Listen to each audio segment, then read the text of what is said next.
And welcome to Economics and You. I am your host, Mr. Samuelson. Today's lesson is Americans at Work. We're going to be looking at the American workforce, beginning with our civilian labor force. The labor force includes all people 16 years or older who are either employed or looking for work.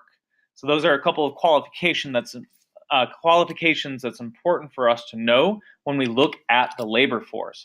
You have to be 16 and looking for a job. Some people don't count, however, when we look at the overall labor force. Those include people in the military, because this is a civilian labor force, those who are in prison, full-time students, homemakers, the disabled, and those not seeking work. So any of those individuals are not included when we look at overall labor statistics and unemployment figures, et cetera, et cetera. When we look at the labor force itself, one way that we have of dividing up our labor force is to look at white collar, blue collar, or service workers. These are three different ways that we classify them. Now, blue collar workers traditionally has meant that they work in manufacturing. Okay, a blue collar worker would be somebody who works in a factory. But the definition has been expanded a little bit to include those who have a particular craft. So an individual who works in an auto shop. An auto shop isn't technically a factory, but they could still be considered a blue collar worker. White collar workers are generally your highly educated, highly trained individuals, and they work at a specific task, usually an office related task. So those who are in offices, performing those sorts of service or leadership, entrepreneurial jobs are our white collar workers. Service workers are those who provide a specific low skill service to people. So here we have our cashiers and greeters at stores and those other types of jobs that don't require a high education or a lot of training. Another way that we categorize these jobs is simply by referring to the amount of skill a worker has. And by skill here, we mean education and training. We have at the bottom of this, we have our unskilled workers. Unskilled workers do jobs that require little or no training. That is like working a cashier, working a cash register at a grocery store. This is obviously you need some training. You need to learn how to use that machine, but your training for a job like this is going to be 2 weeks or less of some very basic training. Next step up from that is our semi-skilled workers. Semi-skilled workers do jobs that require some training. That is, there is going to be a formal process that you went through in order to learn this particular job. Here we have a nurse aide is an individual who would have a semi-skilled job. This is somebody who has been trained in how to manage patients in a hospital, but is not the person administering medicine or providing medical care. They're the people who are helping the patients to be comfortable and providing for their needs in that way. That would be a semi-skilled type of job. Next up, our ladder of success is our skilled workers. These are people who do have a formal education or specific job training in a specific area. They have proven a level of expertise that took some work to do.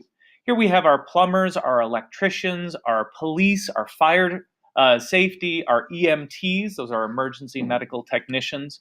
All of those people are skilled workers and have gone through a fairly rigorous process in order to have that job. At the top of this skills hierarchy are the professionals. Professionals have undergone extensive preparation for their job. They almost always have a 4-year degree or potentially a postgraduate degrees from universities in order to do their jobs, which require a lot of training and ongoing development of skills. Here you have your doctors, your lawyers, your teachers, your business executives. All right, supply and demand in wages. So how do we determine how much money somebody gets paid? Well, there are three main factors that determine your wage. Number one is your skill. That is everything we just went through. As you climb this ladder, you will get paid more and more. Professionals will get paid more than skilled workers, etc., on down the line. It's not always true. There are some overlaps. There are certainly some skilled workers who get paid more than teachers who are considered professionals, and on down the line. But generally speaking, that is true. The more education you have, the more job training you have, the more pay you will receive. The type of job is another one. If your job is unpleasant or dangerous, chances are the pay is better because fewer people are going to want to do it. This is a supply and demand question. Okay, if you're going to be a coal miner going underneath a mountain for hours and hours each day digging out coal, well, that's a lousy job. And not a lot of people are excited to do that. Very few people are saying, hey, I really want to spend my days in the dark choking on coal dust. That sounds like fun to me. It doesn't sound like fun to anybody, but the pay is good. The pay is good because it has to be good, because nobody would do it. If coal miners got paid the same amount as the people who swept the floor at a fast food restaurant, well, sweep the floor at the fast food restaurant. That's a much easier job, but coal miners get paid pretty well. And so that's a job that they'll do, much more so than other similar skilled work. Location is another one. Your pay is going to be higher where there are less qualified workers to do the job. That's a supply and demand thing. If there's a high supply of labor, a lot of people who could do the job, well, they don't have to pay a lot because they'll get somebody to say yes.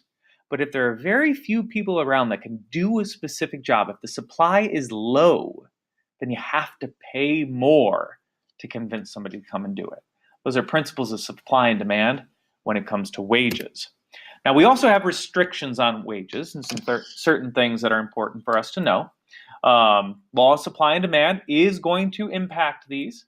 One of which is the minimum wage. Minimum wage laws increase the pay for unskilled workers. So it takes the people at the bottom of that economic run, the unskilled workers, and says, well, they're unskilled and there's a lot of them. But at a minimum, we have to make sure that they're at least getting paid $7.25 an hour. Well, if a business can't afford to have a whole lot of people who are making $7.25 an hour, then they have to reduce the number of jobs available. This little cartoon says it pretty well. 2 out of 3 people like a minimum wage hike. This person got a raise, this person got a raise, this person got fired to pay for their raise. That's the concept there. These 2 people are now living a much better life. This individual is out of a job because of a minimum wage increase. This is definitely an oversimplification of that argument, and you could poke holes in this in so many ways, but that's the basics of the argument. Labor unions are another thing that have an impact on wages. Labor unions, part of what they do is they push for increased pay for skilled workers and professionals. Labor unions are really more focused on those skilled workers side of things, or semi-skilled as well within labor unions. They push for these with threats against business interests, basically saying, our company made $100 million last year, but we didn't get a raise. What's up with that?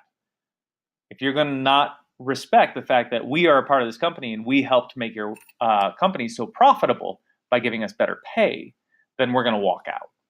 That's a role of labor unions, and we'll get more into the role of labor unions in our next couple lessons. But that's all for today. Thank you very much for joining me, and farewell.